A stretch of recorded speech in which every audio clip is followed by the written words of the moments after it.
Assalamualaikum, salam sejahtera dan salam kemerdekaan ke-65. Yang berbahagia, Datuk Muhammad Nizum bin Zairi, Ketua Pegawai Eksekutif Lembaga Hasil Dalam Negeri Malaysia, Timbalan-Timbalan Ketua Pegawai Eksekutif Lembaga Hasil Dalam Negeri Malaysia, Pengarah Jabatan Integriti dan Pengurusan Risiko, seterusnya yang berbahagia Datuk, Datin, Tuan, Puan yang dikasihi sekalian. Alhamdulillah Rabbil Alamin, wassalatu wassalamu ala asyrafil anbiya mursalin wa ala alihi wa sahbihi ajma'in. Marilah sama-sama kita panjatkan kesyukuran kehadrat Allah Subhanahu Wa Taala kerana dengan limpah rahmatnya sekali lagi kita bersiaran dalam program webinar Integriti Bilangan 3 tahun 2022. Anda bersama saya Muhammad Syazwan bin Idris Rafiq daripada Jabatan Integriti dan Pengurusan Risiko yang akan menjadi pengacara pada program kali ini. Memetik daripada Putusan Hari Kebangsaan 2022 oleh Yang Amat Berhormat Perdana Menteri Malaysia, yang bulat tidak datang menggolek, yang pipih tidak akan datang melayang. Rahmat dan nikmat kemerdekaan yang kita kecapi pada hari ini adalah hasil perjuangan titisan darah, keringat dan air mata. Bersama-sama saya pada program kali ini, kita bawakan seorang tetamu yang cukup handsome dan berkaliber dalam membicarakan tajuk yang saya kira kita masih dalam mood sambutan kemerdekaan lagi lah, ataupun sambutan Hari Kebangsaan, di mana kita pun telah menyambut Hari Kemerdekaan negara kita Malaysia ke-65 pada 31 Ogos yang lalu, dan juga sambutan Hari Malaysia tahun 2022. Okey, tajuk yang dimasukkan ialah Kebal Integriti, Merdeka Infinity. Itu dia. Untuk tidak lengahkan masa, saya perkenalkan dulu tetamu kita pada kali ini, Kapten Hamun Rais bin Abdul Hamid, TUDM Bersara. Okey, saya boleh panggil Kapten Rais ya? Boleh. Okey. Kapten Rais ni dia pernah berkhidmat bersama Tentera Udara di Raja Malaysia selama 14 tahun. Selain daripada itu, beliau juga pernah berkhidmat sebagai security manager di sebuah syarikat tanah. Betul. Okey. Beliau juga merupakan seorang fitness trainer ataupun body transformation specialist. Selain bergiat aktif jugalah sebagai content creator di media sosial, khususnya di YouTube, dan juga sebagai motivational speaker. Terima kasihlah Kapten kerana menerima jemputan daripada kami di Lembaga Hasil Dalam Negeri Malaysia ni untuk bersama-sama program kita pada kali inilah. Okey. Orang kata apa, tak kenal maka tak cinta. Macam tu mungkin Kapten boleh inilah ceritakan atau kongsikan latar belakang keluarga Kapten, pendidikan yang telah Kapten dapat, dan inspirasi dan juga pendorong dalam menceburi kejayaan dalam bidang ketenteraan ini. Silakan Kapten. Terima kasih kepada Cik Syazwan. Assalamualaikum kepada semua yang menonton. Terima kasih. Mula-mula saya nak ucapkan kepada pihak LHDNM. Saya biasa sebut LHDN je. Ada M kat ujung kan. So kerana sudi menjemput saya untuk program yang bertemakan integriti sempena bulan kemerdekaan ni. Alhamdulillah. So, saya adalah Kapten Bersara, Kapten Hamun Rais bin Abdul Hamid TUDM Bersara. Dah berkahwin. Walaupun ada orang cakap saya macam umur 20 tahun. Okey. So, saya dah berkahwin berumur 36 tahun, mempunyai 5 orang cahaya mata, alhamdulillah. Berkhidmat dengan Tentera Udara di Raja Malaysia secara khususnya, secara amnya dengan Angkatan Tentera Malaysia selama 14 tahun. So, saya bermula dengan cawang juruterbang dulu. Tapi orang cakap rezeki tak lama untuk saya jadi seorang pilot. Saya ada kecederaan dekat saya punya buku lali. Menyebabkan saya tidak boleh mengemudi pesawat TUDM. Jadi, saya ditukarkan cawang ke bahagian radar lah, kalau orang nak senang faham kan. Ataupun secara spesifik dia, cawang kawal dalapo. Jadi, cita-cita saya sebenarnya bukan nak jadi seorang tentera. Daripada sekolah, saya minat komputer. Kecenderungan saya minat nak editing video, komputer punya program dan sebagainya. Tapi, dia punya permulaan saya minat dengan tentera ni bila abang saya yang paling sulung, lepas dia SBM, dia menyertai latihan pegawai kadet tauliah jangka pendek di dalam Tentera Darat Malaysia. Dalam keluarga saya masa tu tak ada seorang pun tahu yang pasal tentera ni lah, macam mana kerja dia, macam mana training dia. Tapi bila abang saya ni 3 bulan dia pergi training dan dia tak balik-balik 3 bulan tu. Lepas tu dia cuti. Bila dia balik cuti dengan rupa yang hitam, kurus kering, botak, macam nak marah kan rupa kan. So saya ingat lagi, lebih kurang masa tu abang saya join pada tahun 1996. So dia balik, bapak saya dengan mak saya dah seronok ni. Oh, dia buat makan besar-besar lah. Kita orang bersila, 6 sekeluarga ni bersila makan. So dekat situ dia cerita pengalaman dia, latihannya macam mana, kena belasah, pom-pom, kena ni apa semualah. Jadi saya sebagai adik dia, bila dengar, kalau orang lain mungkin rasa macam, seksanya, tentera. Tak best lah, tak nak join tentera. Tapi saya dan bersama 3 orang adik-beradik, adik-adik dia ni, teruja rasa macam, seronok, best ni askar ni. Ditambah pula dengan benefit-benefit yang diceritakan, dapat baju, dapat penginapan, semuanya dapat. Gaji pun dapat, cuma kita perlu, orang kata, menyerahkan dirilah kepada perkhidmatan. Kalau dalam latihan tu macam biasalah, cabaran-cabaran dia. Dan itu antara sebab saya nak jadi seorang, secara umumnya, pegawai tentera lah, masuk dalam bidang tentera. Dan bila saya habis SPM, sebab family saya bukan family yang senang, jadi ada kesedaran untuk saya tidak menyusahkan lagi mak dengan bapa saya lepas saya habis sekolah. Sebab saya fikir, sebab saya bukanlah orang yang pandai dalam SPM dapat result yang gempak-gempak. Kalau nak masuk universiti, confirm kena bayar yuran yang tinggi dan sebagainya, kena tebal muka pergi cari beasiswa. So saya ada kesedaran tu, ditambah pula dengan pengalaman yang diceritakan oleh abang saya. Masuk ni semua tak payah keluar duit, dapat gaji lagi. So saya pun macam, why not? Saya buat benda yang sama macam abang saya buat. Jadi nak dijadikan cerita, takdirnya keempat-empat adik-beradik saya semua masuk dalam tentera. Jadi alhamdulillah kita orang tak ada seorang pun yang menyusahkan mak bapak lah sampai sekarang lah, alhamdulillah. Dan pada umur 18 tahun, 17 tahun tu pun saya dah boleh bagi duit dekat mak bapak saya dah, walaupun setakat RM50 sebulan lah. Tapi mak dengan bapak saya lega, bersyukur dan dia banggalah anak-anak dia jadi seorang tentera lah. Ya. Okey, baik Kapten. Itulah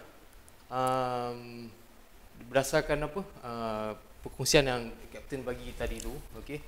Nampaklah orang kata pengalaman sebagai seorang askar tu, kalau saya nak kaitkan dengan orang-orang di Amerika lah, kalau civilian di sana, mereka memang begitu menghargai tentera mereka.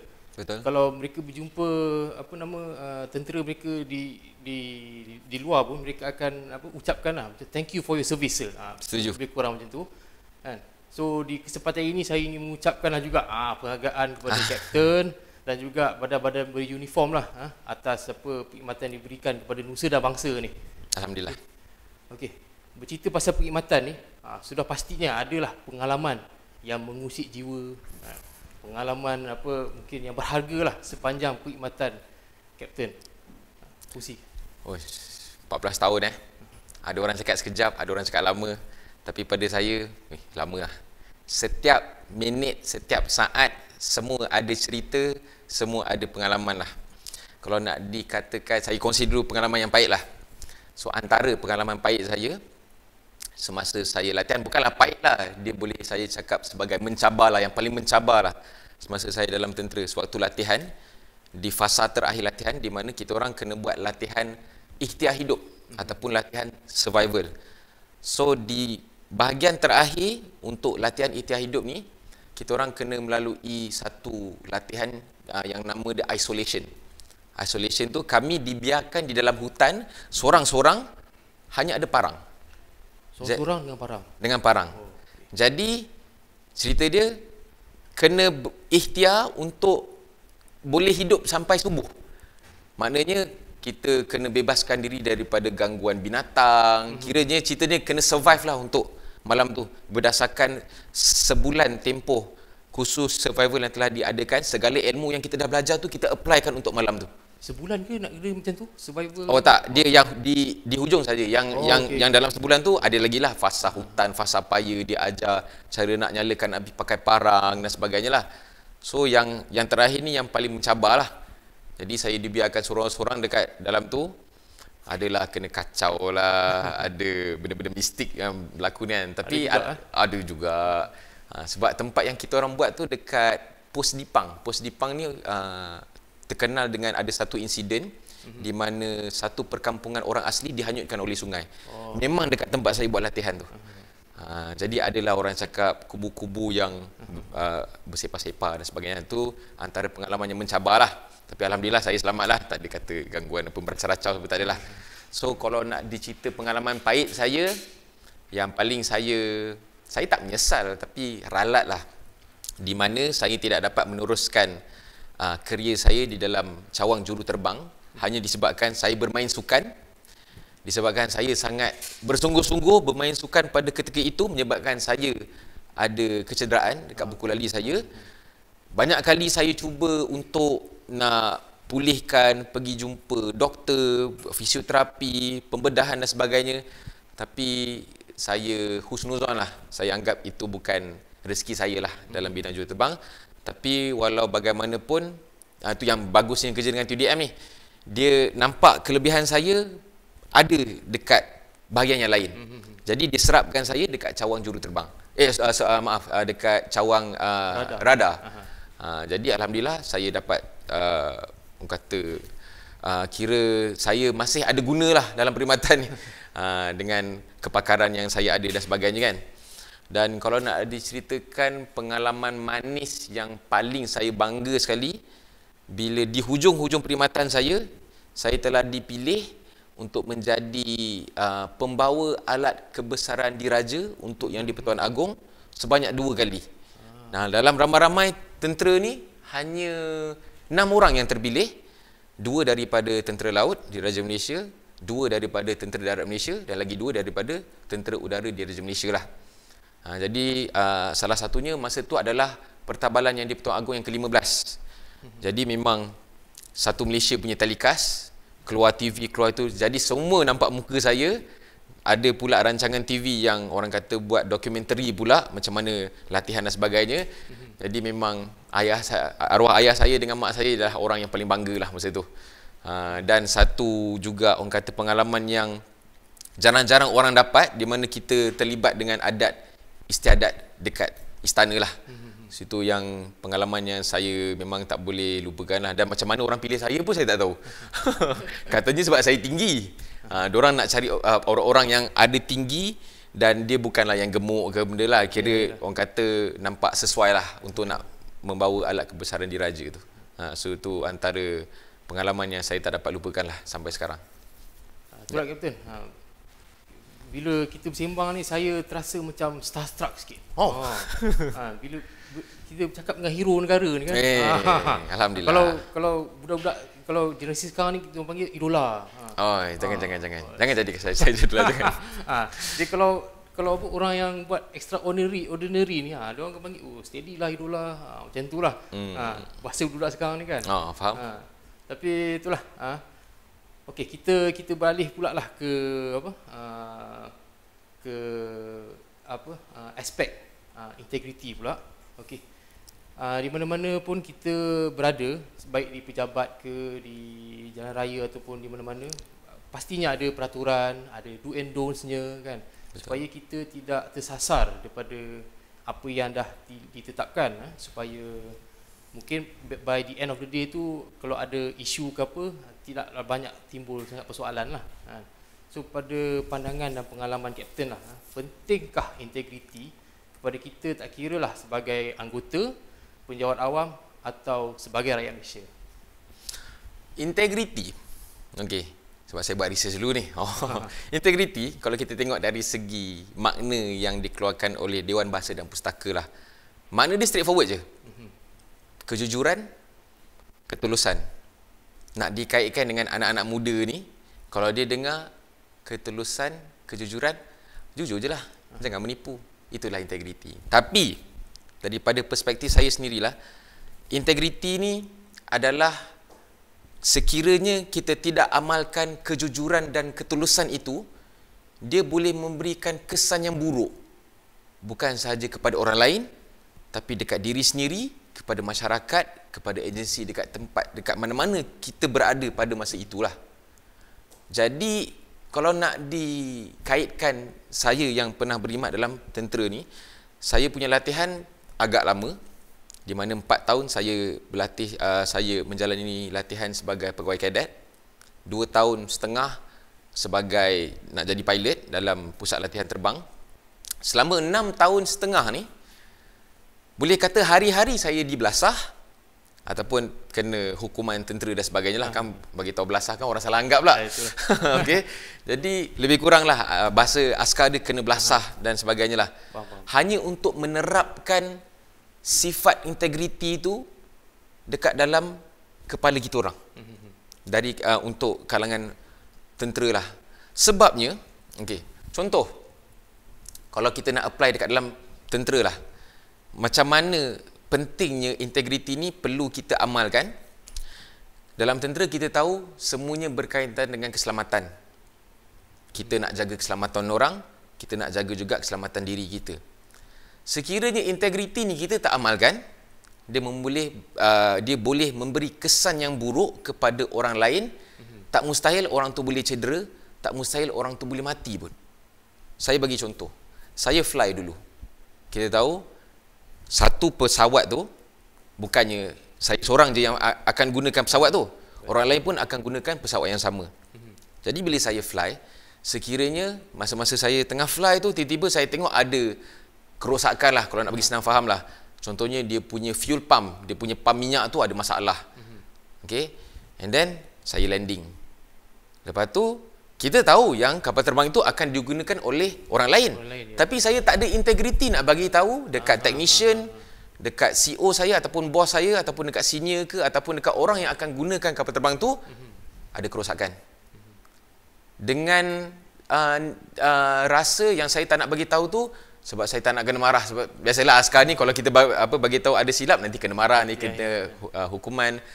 Jadi nak selamatkan diri saya tak nak kena marah, saya tak bagi tahu dekat orang yang nak fly pakai aircraft yang sama ada kerosakan. Jadi itu sebenarnya dah memberi risiko kepada nyawa orang yang akan gunakan. Bayangkan kalau dia fly dengan ada kerosakan yang memang dah rosak lama, saya tak bagi tahu pula tu, apa jadi? Jadi boleh merisikokan nyawa orang lain juga. Jadi integriti ni dia sebenarnya satu aspek yang penting. Kalau lebih-lebih lagi benda yang melibatkan dalam satu pasukan lah. Satu pasukan sebab dia berkait rapat dengan kita boleh bagi kesan yang negatif kepada orang lain ataupun terhadap nama agensi ataupun terhadap syarikat. Kalaupun ada orang cakap, oh kalau macam tu kita kerja sendiri je lah, jangan kerja dengan orang lain. Tapi sebenarnya integriti ni juga kalau kita tak apply terhadap diri sendiri, boleh bagi kesan kepada diri kita sendiri juga. Boleh menyusahkan diri kita sendiri juga. Contoh benda-benda yang tak melibatkan keselamatan. Mungkin pada orang yang dah dengar cerita saya tadi, mungkin kita kerja tak ada melibatkan nyawa orang. Jadi bolehlah kot kita integriti ni kita tak payah pentingkan sangat. Cuba bayangkan, contohlah kita ambil contoh LHDN lah. Contohnya orang yang saya tak faham sangat kerja LHDN macam ni. Contohlah benda-benda yang melibatkan duit, melibatkan account. So ada orang yang kena susun account dan sebagainya, benda-benda yang melibatkan duit. Cuba kalau kita tipu, kita adjust sikit lah ni kan. Lepas tu tiba-tiba ada audit. Kesan dia dekat siapa?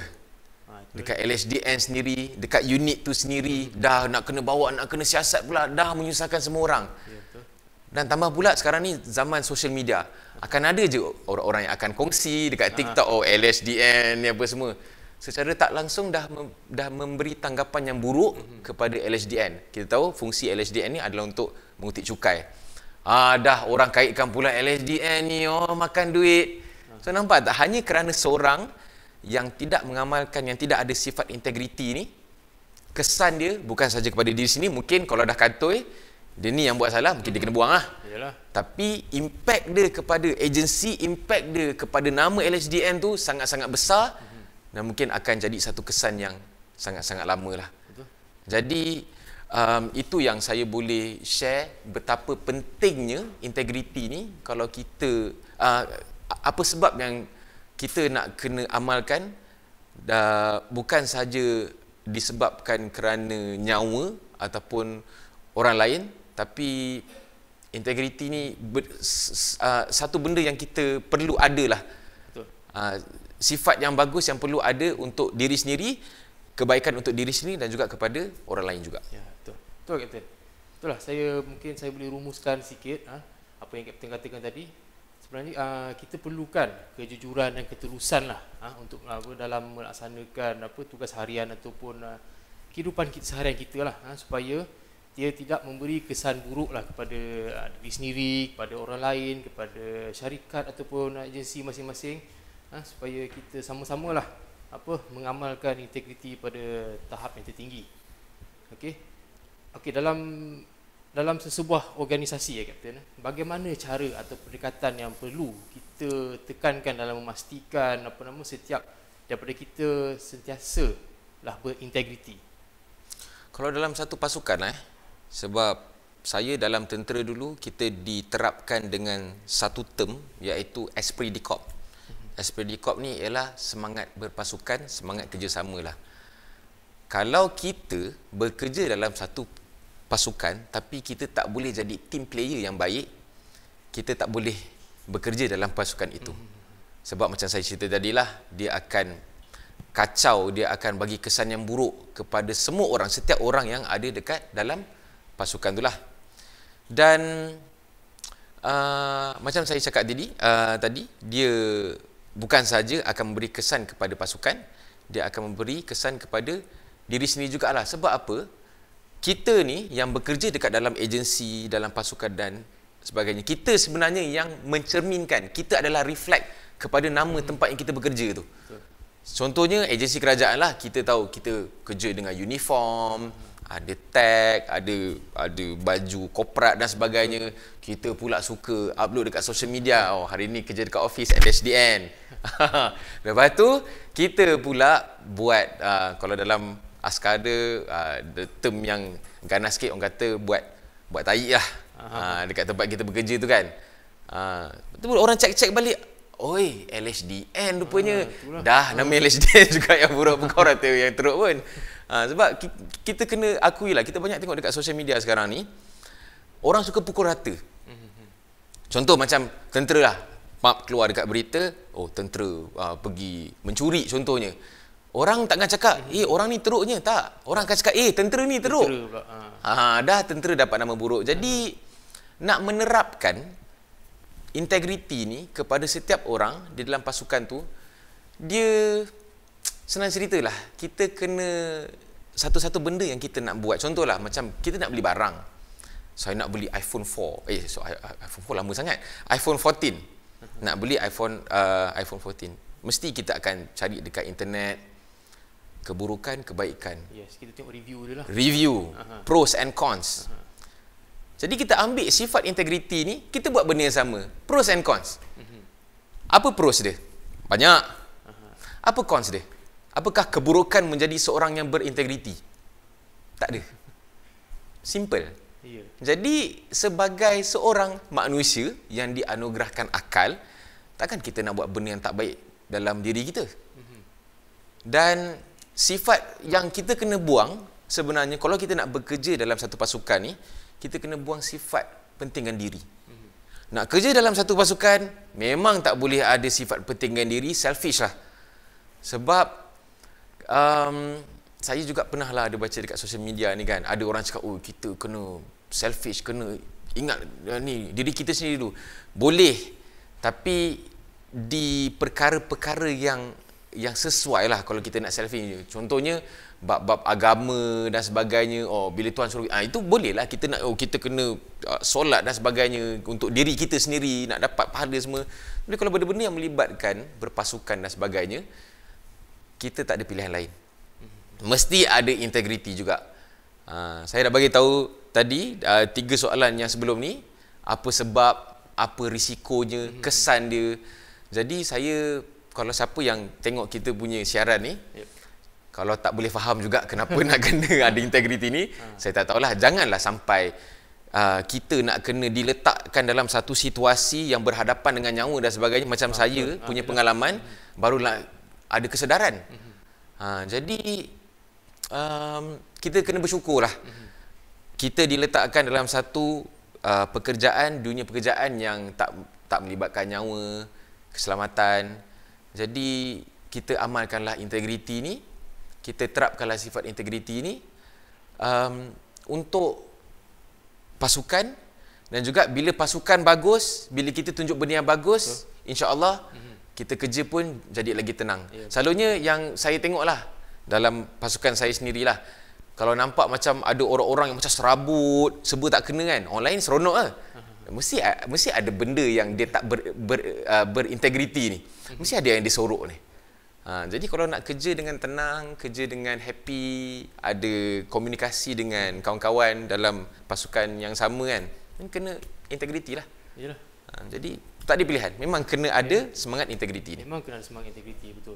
Kami di Lembaga Hasil dalam negeri Malaysia ni pun kami menerapkan semangat berpasukan tu lah, di mana kami panggil diri kami sebagai hasilian.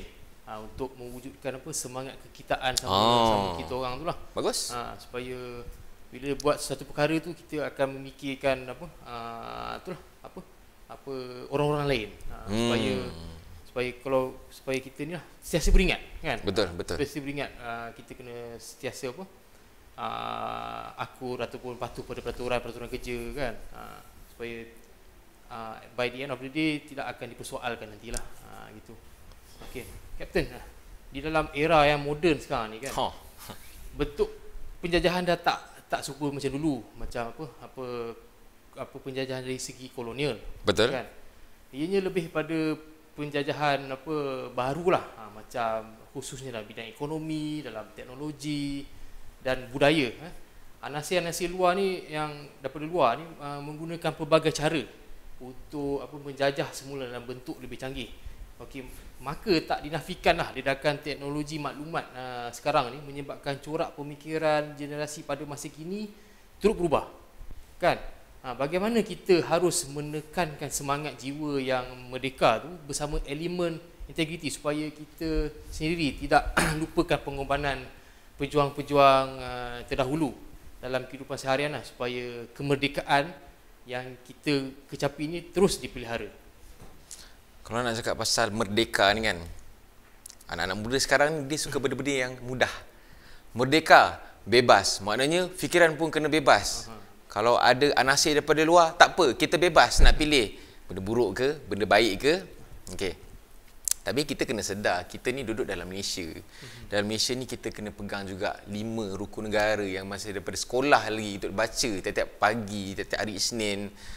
Jadi integriti ni, kalau nak dikaitkan kemerdekaan kita lah, okay, disebabkan integriti ni disemaikan dalam setiap anggota, tak kisahlah polis hutan ke, ATM ke, pasukan keselamatan dan sebagainya. Inilah yang menjadi tonggak sebenarnya kejayaan wira-wira kita ni dalam memperjuangkan kemerdekaan, dalam mempertahankan negara kita sampai sekarang. Sebab apa? Kita tak boleh nak nafikan askar ke, hebat ke, macam mana fighter, pilot ke, kita masih ada lagi kelemahan. Masih ada lagi benda-benda yang kita buat kesilapan. Tapi macam saya cerita tadi, yang pengalaman saya yang bawa aircraft ada rosak semua tu, sekiranya kita jujur di atas kelemahan kita, kita jujur kesilapan yang kita buat, kita boleh elakkan daripada orang lain melakukan kesilapan yang sama. Betul. Jadi itulah sebab dia kena ada integriti. Dan itu yang sepatutnya anak muda kita kena contohi. Contohnya bila kita baca dekat social media, kita nampak benda-benda yang tak bagus. Kita perlu share, tapi dalam masa yang sama kita kena peringatkan orang, kita bubuhlah dekat caption yang kita post video dan sebagainya. Kena bagi tahu benda ni tak betul, jangan ikut. Tapi sekarang ni orang nak share sebab nak like, nak viral dan sebagainya lah. So kegagalan anak-anak muda ni memberikan maklumat yang tepat, yang sepatutnya, itu yang boleh menyebabkan anak-anak muda ni minda rosak, cepat panik, cepat terpengaruh. Dan juga itu bagi saya satu perbuatan yang tidak bertanggungjawab lah. Mungkin ada orang berpandangan anak-anak muda ni, alah, tak apa, nanti dia sekejap je ni, nanti dia akan surut lah balik, nanti dia akan slow down lah balik. Weh, tak boleh. Saya pernah buat satu konten YouTube berkenaan dengan ada satu YouTuber daripada negara luar yang kononnya Malaysia akan diserang tepat pukul 12 pada malam ini. Ramailah yang DM saya dekat Instagram, dekat Facebook. Kak, betul ke Malaysia nak perang ni? Macam mana ni? Saya tengah kerja anak-anak dekat rumah ni. Ini bukan benda yang tipu, ni benda yang betul. Jadi saya tanya diorang, dekat mana yang kata nak perang ni? Bagi saya link YouTube. Rupanya video, orang kata video hoax lah. Video hoax daripada negara seberang. Ada orang dah tengok video tu. Tapi bila dia sedar benda tu hanyalah hoax, dia tak cerita dekat orang. Dia tak berintegriti untuk nak cerita dekat orang. Jangan risau, benda ni tipu je ni. Maknanya dia share je lah. Dia share saja. Jadi itulah sebab dia kena ada integriti. Benda-benda macam tu lah yang sepatutnya kita kena ada integriti. Bukan benda ni bukan dah melibatkan pasukan je dah. Benda ni dah melibatkan satu Malaysia dah ni. Betul.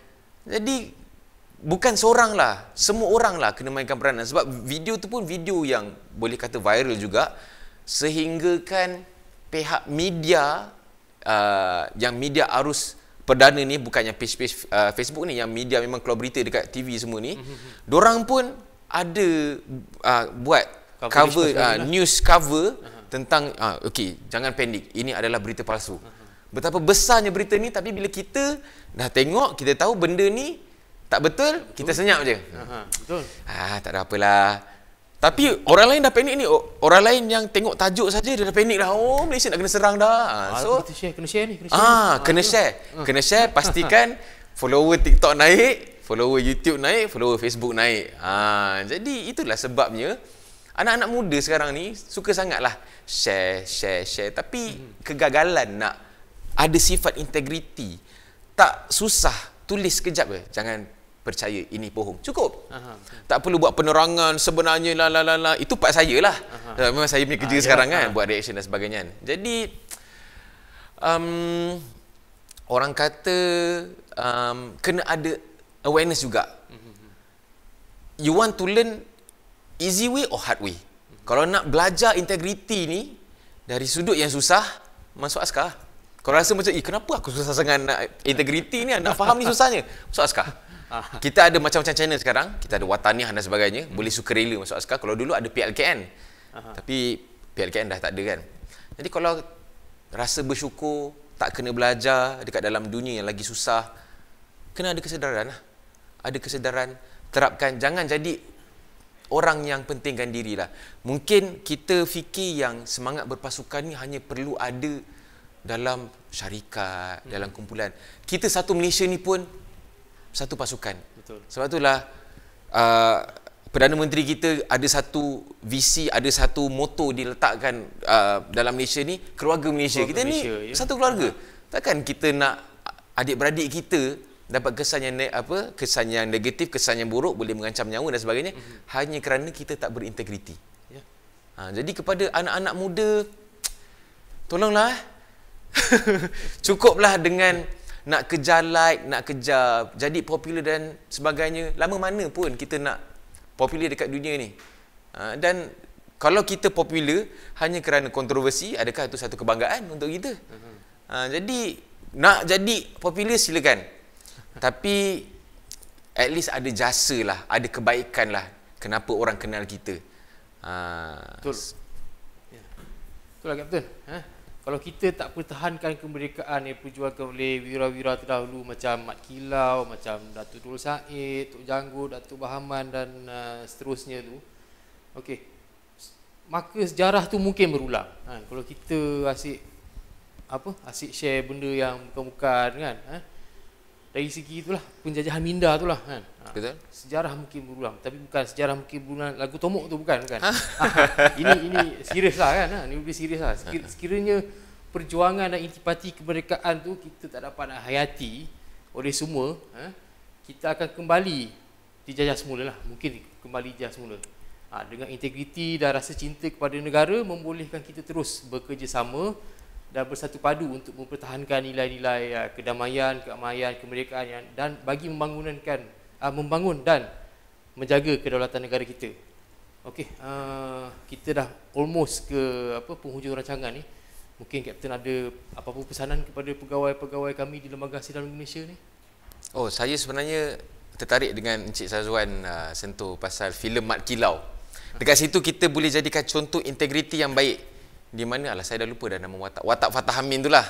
Yang dia dengan senyap-senyap dia menyamar sebagai orang yang menyokong British sebab cakap dia nak curi senjata dan sebagainya, tapi diakibatkan dia tak berintegriti nak bagi tahu pasukan dia yang dia tengah menyamar. Kita tengok apa jadi dekat keluarga, dekat orang Melayu tiba-tiba kena serang. Cuba kalau dia bagi tahu awal-awal plan dia. Saya rasa insya-Allah takkan jadi. Itu pun salah satu contoh integriti yang baik yang ditonjolkan oleh satu filem yang kita tengoklah. Alhamdulillah lah dia punya kutipan dah 97 juta kan. Sebab tu saya sangat-sangat sukalah cerita Mat Kilau ni. Boleh tengoklah cerita Mat Kilau. 3 juta lagi. Nak 100 juta. Okey. So kepada LHDN, sebab saya buat program ni dekat LHDN lah, tapi saya lagi suka untuk bagi saranan kepada semua orang lah. Okey, sebab kita tahu integriti ni terpakai untuk semua orang. Kalau dalam agensi kerajaan lah khususnya, kebanyakan kita orang Islam, orang Melayu. Cara saya senang. Nak buat benda yang baik ataupun nak buat sesuatu perkara, kena berlandaskan agama lah. Sebab agama tu adalah panduan kita. Sebab ada satu hadis Rasulullah yang diriwayatkan oleh Sayyidina Ali bin Abi Talib. Ni saya buat research. Okey. Rasulullah SAW bersabda, sesungguhnya benar itu adalah ketenangan dan dusta itu adalah keresahan. Dusta itu bermakna kita tak mengamalkan integriti lah. Jadi kalau kita tak integriti, kita akan ada rasa tak tenang je. Kalaulah sebagai contoh dalam satu pasukan tu kita dah buat silap tapi kita tak bagi tahu, kita tak ada integriti nak bagi tahu kesilapan hanya untuk melepaskan diri. Mungkin kita boleh selamat. Tak ada orang dapat tahu kita buat salah tu. Orang tanya, ni siapa buat salah ni? Kita senyap, tak apa, berlakon-berlakon kan. Tapi jangan nak tipu diri sendirilah. Sampai bila-bila kita akan ada rasa salah tu. Betul. Kita akan ada sifat guilty tu. Dan kena ingat juga, mungkin terlepas dekat dunia. Dekat akhirat confirm kena jawab. Mungkin mungkin ahli logik kita. Betul. Jadi sebagai seorang staff lah, tak kisahlah pangkat tinggi ke, pangkat rendah ke, macam saya bagi tahulah, hasil kerja kita ni akan reflect nama agensi, nama pasukan kita lah. Benda ni memang tak boleh dielak sebagai satu pasukan. Tambah-tambah agensi yang ada uniform dan sebagainya ni. Jadi kena muhasabah diri lah. Kena muhasabah diri. Macam saya cakap tadi, kalau rasa tak boleh nak memberi sepenuhnya kejujuran dalam pekerjaan kita, tak kisahlah apa kita punya KPI, apa kita punya bidang tugas, berhenti kerja sendiri. Tapi jangan lupa, kalau kerja sendiri pun nak kena ada integriti. Kalau kita tak bagi kesan yang buruk kepada orang lain disebabkan kita ada company sendiri, rasalah sendiri. Kalau kita tak berintegriti dalam kita punya pekerjaan sendiri tu, akan direct kena dekat diri kita sendiri. Takkan nak tunggu jadi macam tu baru nak sedar. Jadi satu lagi, bersyukurlah sebab saya tahu nak kerja dalam agensi kerajaan ni bukan satu benda yang senang lah. Kita tahu ramai orang fresh degree berebut-rebut ni. Nak jadi masuk LHDN lah, nak jadi KPD, HEP dan sebagainya. Bila kita dapat masuk, kita pula tak nak bersyukur, tipu, tak nak ada sifat kerjasama, buat kerja tak telus, bawah meja lah benda lah, ayat-ayat biasalah. Jadi kenapa kita nak menafikan rezeki orang? Orang ramai nak masuk, bila kita dah dapat masuk, kita buat macam tu pula. Sedangkan ramai orang yang dekat luar ni yang bagus-bagus, yang mungkin tak dapat nak masuk, dia boleh bekerja lagi telus, lagi berintegriti. Jadi kita sebenarnya, orang kata dah ambil hak dia lah. Allah bagi kita tak bersyukur. Jadi kena muhasabah diri. Bersyukurlah kita kerja dalam agensi kerajaan ni yang ada gaji, ada bonus, ada allowance, pencen, ada macam-macam lagi. Okey, kesian dekat orang-orang kat luar sebab benda yang sama jadi macam dekat dalam tentera. Macam mula-mula bila saya masuk tentera tu ada 69 orang jumlah saya punya batch lah, saya punya squad ni. Tapi hanya disebabkan seorang tu dia tak boleh tahan mental, dia rasa tak boleh nak teruskan, dia lari. Sedangkan orang yang interview yang nak masuk tentera masa tu beribu-ribu orang. So bila kau dah dapat, kau boleh tak appreciate pula, suka-suka lari. Kesian orang-orang yang sebelum ni yang minta tapi tak dapat. So sama juga dalam LHDN ataupun dekat mana-mana agensi kerajaan, mana-mana syarikat lah dalam dunia ni, ataupun siapa saja pun lah kita. Walaupun setakat kita ni kerja sendiri, duduk rumah, suri rumah dan sebagainya. Panjang saya cerita tadi. Jadi kalau rasa untuk tak nak berintegriti, saya tak tahulah anda ni manusia jenis apa. Allah bagi otak dekat kita. So kita gunakan otak kita dengan sebaiknya lah. Macam saya cakap tadi lah, nak buat sesuatu untuk diri kita, kita tengok apa pros and cons dia. Seandainya kalau dapat bagi reason yang integriti ni banyak keburukan dia, kalau kita amalkan, jangan buat. Jangan buat. Tapi buktikan dulu apa benda yang tak baiknya untuk jadi berintegriti ni. Jadi kalau ada kebaikan saja, tak ada keburukan, kita tak nak amalkan hanya kerana kita nak selamatkan tengkuk kita saja, tak ada alasan. Kena amalkanlah. Ya, betul. Yep. Okey. Kita di hujung perancangan ni. Okay, terima kasih Kapten. Terima kasih Di atas perkongsian maklumat sebentar tadi, dan tentunya sedikit sebanyak memberi kesedaran dan semangat khususnya kami pegawai-pegawai Lembaga Hasil Dalam Negeri sebagai peneraju strategik keberhasilan kewangan negara Malaysia kita tercinta ini. Dan mungkin tuan-tuan dan puan-puan boleh juga subscribe kepada channel Kapten Rais ni lah, Arish TV ya. Betul, Rais Hamid Arish TV. So kalau saya boleh kongsikan sedikit lah, ada ramai orang yang tanya saya, kenapa bekas tentera nak buat YouTube, kenapa bekas tentera nak cerita pasal tentera, dah habis tentera tu dah lah. Saya dapat terima orang kata tanggapan negatif macam itulah. Itu pun salah satu integriti juga tu. Dan alhamdulillah mendapat feedback yang baik daripada Kementerian Pertahanan, daripada ATM sendiri, di mana sebelum ni tak ada orang yang sukarela nak bercerita pengalaman sebenar dalam tentera. Jadi kadang-kadang ada yang anak-anak muda ni bila masuk tentera, diorang culture shock. Ingatkan tentera ni macam ni. Masuk ni, alamak, susah lah pula. Kena bully lah, benda lah. Tak ada orang cerita pun. Jadi saya cerita, tapi masih lagi saya tidak mendedahkan rahsia-rahsia negara lah. Tapi sedikit sebanyak dapat memberikan gambaran untuk anak-anak muda ni, kalau aku masuk tentera, ini yang aku dapat. Dan secara tidak langsung boleh membuat tapisan juga. Maknanya kalau orang tu dah dengar, macam ni lah tentera, tapi dia masih nak masuk, maknanya dia adalah orang yang betul-betul layak lah. Sebab dia sanggup nak harungi benda-benda yang mencabar tu lah. Dan itulah sebab dia saya buat channel YouTube saya ni. Alhamdulillah. Sebab saya kalau tengok pun konten-konten yang Kapten buat tu memang isu-isu yang agak menarik, memang menarik berkenaan dengan ketenteraan lah. Sedikit sebanyak memberi kesedaran juga kepada civilian atau masyarakat awam ni berkenaan dengan ketenteraan, isu-isu yang melibatkan keselamatan Malaysia kan. Okey. Oleh itu Kapten, saya bagi pihak warga kerja program webinar integriti ni yang terdiri daripada Jabatan Integriti dan Pengusaha Risiko dengan kerjasama Akademi Pencukaian Malaysia ingin mengucapkan berbilion terima kasih kepada seluruh hasilin yang bersama-sama menyaksikan program ini. Sehingga berjumpa lagi di lain masa. Saya sudahi dengan wabillahi taufiq wal hidayah. Assalamualaikum warahmatullahi wabarakatuh. Terima kasih.